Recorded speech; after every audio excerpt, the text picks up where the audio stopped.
एक तीतर की दो बातें अगर आपने ठीक से सुन ली तो जीवन में कभी भी दुखी नहीं रहोगे, जीवन में कभी भी गरीबी नहीं आ सकती आपके ऊपर।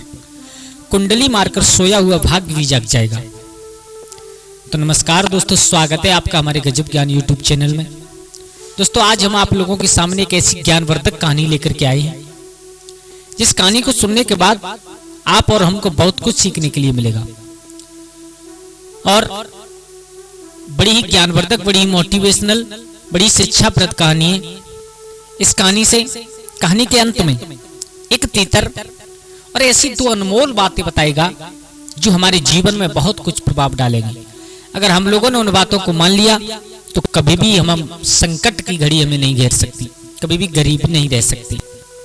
अगर हमारा भाग्य सोया हुआ है वो भी जाग सकता है अगर इस कहानी को आप लोगों ने गौर से सुन लिया, अपने जीवन में उतार लिया।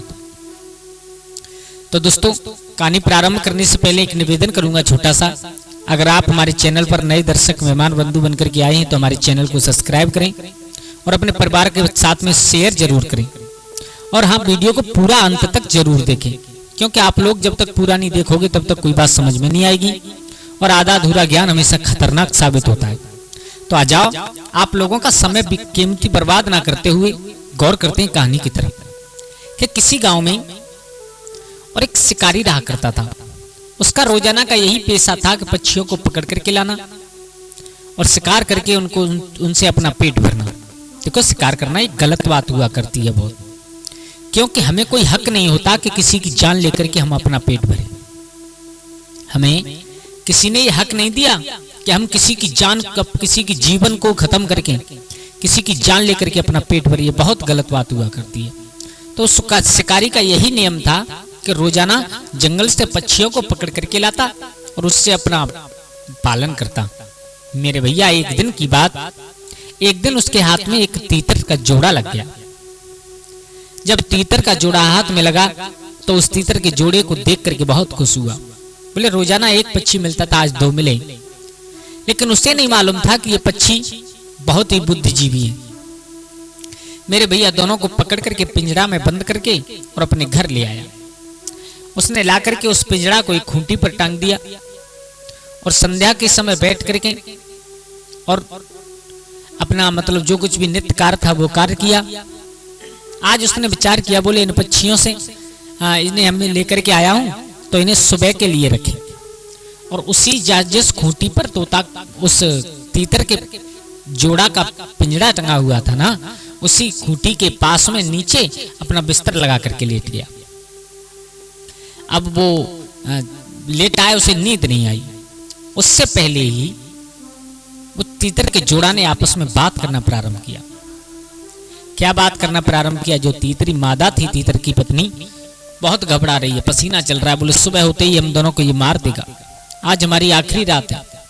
एक काम करो, आखिरी रात में मेरी एक इच्छा है, उस इच्छा को, अपने तीतर से कह रही है, उस इच्छा को आप पूरा कीजिए। बोले, क्या? बोले, इच्छा ये है कि आप हमें कुछ ऐसा सुनाओ, नींद नहीं आ रही है डर की वजह से, जिससे ये रात पार हो जाए। तो उसने कहा, सुनो, मैं तुम्हें कुछ ऐसी अनमोल बातें बताने के लिए जा रहा हूं। अगर इंसान अपने जीवन में इन दो बातों को उतार ले वो कभी भी दुखी नहीं रहेगा, कुंडली मारकर सोया हुआ भाग्य भी जाग जाएगा। तो आज उसके सामने और वो तीतर उस पिंजड़ा में से एक कहानी प्रारंभ करता है। वो तीतर समझाता है, सुनो बद्री, किसी गांव में एक बूढ़ी माँ रहा करती थी, एक बूढ़ी मैया रहा करती थी। उसके एक बेटा था, लेकिन बेटा बहुत निठल्ला था, कामचोर था। उसका एक नियम था कि वो भाग्य के भरोसे बैठा रहता और उधर वो शिकारी बैठा हुआ सुन रहा है। भाग्य के भरोसे बैठा रहता, विचार करता, जब हमारे नसीब जागेगा, जब हमारा भाग्य सोया हुआ है अभी, जो जब जागेगा तब हमारा सब कुछ हो जाएगा, हमसे गरीबी दूर हो जाएगी। माँ उसे बहुत समझाती, बेटा कुछ करो, अगर आप कुछ नहीं करोगे तो बगैर किए खाने के लिए कहां से आएगा। लेकिन वो बेटा इतना निठल्ला था कि अपनी माँ की बात ध्यान में न दे करके और वो भाग्य के भरोसे, नसीब के भरोसे बैठा रहता। उनके ऊपर इतनी गरीबी आ गई कि उन्हें अपने पेट भरना भी बहुत कठिन मालूम पड़ता था। एक बूढ़ी माँ उसका भी पालन नहीं हो पा रहा है उस बेटा से, क्योंकि वो बहुत निठल्ला था। वो तीतर समझा रहा है, भद्री सुनो, और नीचे बैठा हुआ शिकारी भी सुन रहा है। तीतर ने कहा, अगर शिकारी ने इस पूरी कहानी को सुन लिया तो इसका भाग्य जाग जाएगा। अब तो शिकारी को और उत्सुकता जागने लगी, बोले सुने, जरूर सुने, क्या हुआ फिर आगे।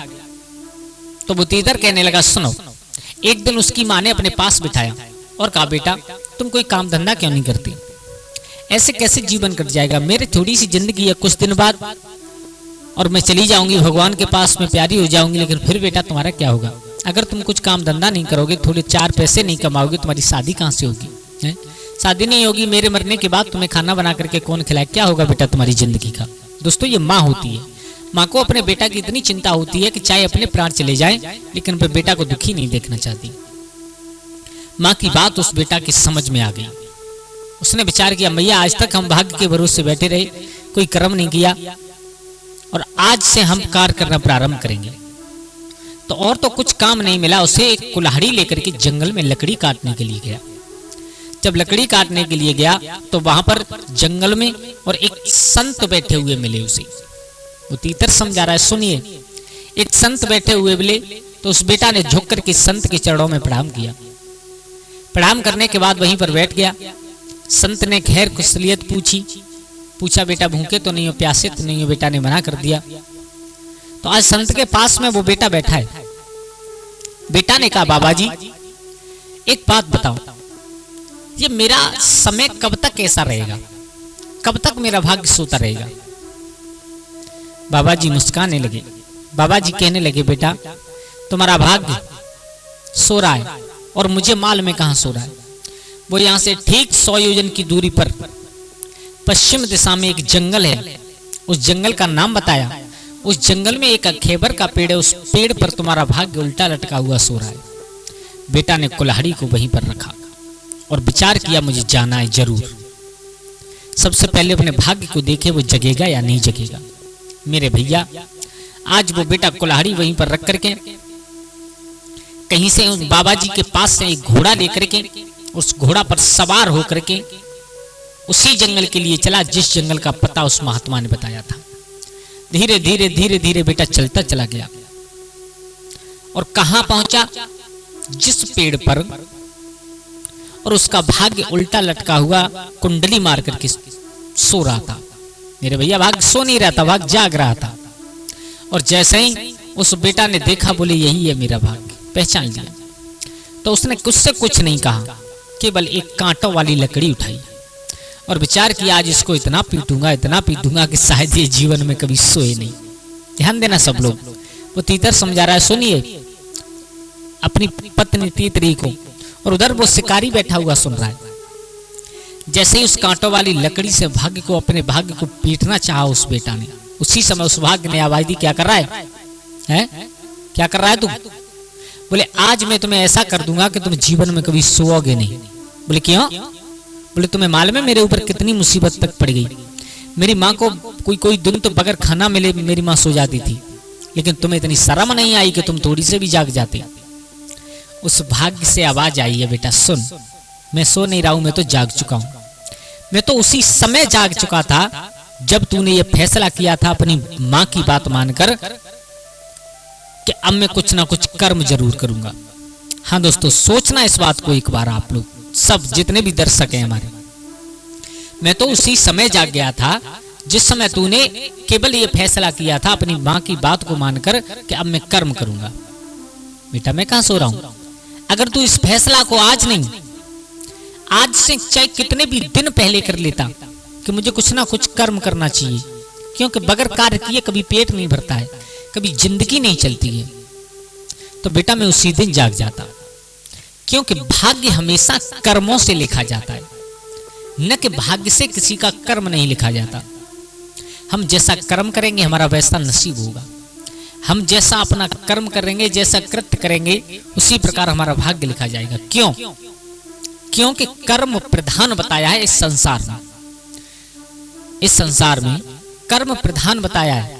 और बेटा इंसान जो अपने हाथों से कर्म करके चला जाता है ना, वो चाहे कहीं पर पहुंच जाए उसे वो भुगतना पड़ता है, चाहे बुरा करे चाहे भला करे, क्योंकि हमारे गोस्वामी तुलसीदास ने भी लिखा है प्रिय दर्शकों, कितनी सुंदर बात कि कर्म दंड वैकुंठ खजाना और सड़े गले नहीं होए पुराना।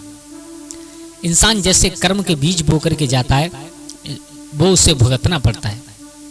हम कभी ये ना विचार करें कि हमने कर्म किया यहाँ पर और हम कहीं अलग जा करके रहने लगे तो वहां पर हमें भुगतना नहीं पड़ेगा, जरूर भुगतना पड़ेगा, क्योंकि उनके यहाँ पर न्याय बिल्कुल होता है और समय आने पर सबका न्याय होगा। तो वो भाग्य समझा रहा है, सुन बेटा मैं तो उसी दिन जाग गया था, अब तू चल मैं तेरे पीछे आया। अगर तूने कर्म करना प्रारंभ किया है तो तुझे फल भी जरूर मिलेगा। सो हे तीतरी, इंसान का सबसे प्रधान होता है वो होता है कर्म। अब इस शिकारी का कर्म है कि ये पक्षियों को मार करके अपना पेट भरता है, लेकिन ये बहुत गलत है। शिकारी बैठा सब कुछ सुन रहा है, ये बहुत गलत है। इस संसार में पेट भरने के हजारों साधन हैं और वो भी इंसान जैसा प्राणी होते हुए उसके पास तो हजारों नहीं बल्कि करोड़ों साधन हैं अपना पेट भरने के। इसका मतलब ये तो नहीं कि किसी की जान लेकर के अपना पेट भरा जाए। मेरे भैया, शिकारी की संपूर्ण बात समझ में आ गई।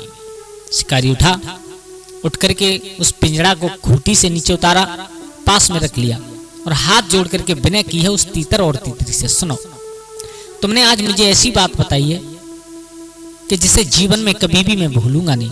तीतर ने कहा बात हमने तुम्हें अभी नहीं बताई, बात अब बता रहे हैं। इन दो बातों का आप हमेशा ध्यान रखना। सबसे पहला कि हमेशा अपने कर्म पर इंसान को विश्वास रखना चाहिए और कर्तव्य अपना हमेशा करना चाहिए। इंसान को कर्म करो तो फल आपको अवश्य मिलेगा, उसे कोई रोकने वाला नहीं है। और दूसरा, इंसान को कभी भी भाग्य के भरोसे नहीं बैठना चाहिए। जो इंसान भाग्य के भरोसे बैठे रहते हैं वो कभी जीवन में सुखी नहीं रहते। इन दो बातों को आप गांठ बांध लेना, आप जीवन में कभी दुखी नहीं रह सकते। मेरे भैया, ये बात बिल्कुल हकीकत है। ऐसे ही हमें भी अपनी जिंदगी में ये दो बातें हमेशा याद रखनी चाहिए कि कभी भी भाग्य के भरोसे नहीं बैठे और अपने कर्म के ऊपर विश्वास सबसे ज्यादा करें। तो दोस्तों, आशा करता हूँ आप लोगों को वीडियो अच्छी लगी होगी। अगर ये कहानी अच्छी लगी हो तो प्लीज अपने परिवार के साथ में शेयर करें और एक प्यारा सा कमेंट जरूर लिख करके जाएं। आज के लिए बस इतना ही। कल फिर मिलते हैं किसी एक नई कहानी, एक नई चर्चा के साथ। तब तक के लिए सभी लोग आनंदित रहें, खुश रहें। जय श्री राधे, जय श्री राम।